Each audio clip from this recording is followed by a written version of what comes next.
అలాంటప్పుడు ఈ గ్రామ పంచాయతీ కాడికి ఎందుకు వచ్చురా ఇటుకాడ చేసుకోవాలి పంచాయతీ ఇక్కడ దాకా ఎందుకు వచ్చినట్టు వీడికి వచ్చినాక సలకచ్చి ముందు దాచినట్టు ఏంద్రా ఏదైనా ఉంటే బజార్కి వచ్చినట్టే ఉండాలి. అంత బీపీ వచ్చింది పోతారేమని భయపడి ఏమైనా నర్సా ఎందుకు ఆగుతాను ఆ డిపార్ట్ పెట్టు ఆ పడలా ఇస్తాను. రే సతీష్ జగన్నాథ్ పెట్టరా ఇక్కడ పెడతా జమనైతే పెడతా ఏడుకైతే గాడికి చూసుకుందాం. ఇగో నాకు కూడా 5,000. అరే పైసలు పెట్టినారా పైసలు అంటే కాదురా అయ్యో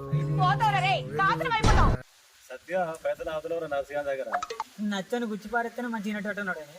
వానికేమన్నా పైసలు ఏమన్నా నేను రాజుగా ఏం మాట్లాడతాను రా పుచ్చి పారేస్తాను బాగునే అంటారు మీరు బాగా. రే నర్సయ్య ఆగురా రే నర్సయ్య ముచ్చటేందో చెప్పురా. పడేలా నేను ఆనే వందగాను 2 గుంటలు 5 గుంటలు 5 ఎకరాలు తీసుకుంటా.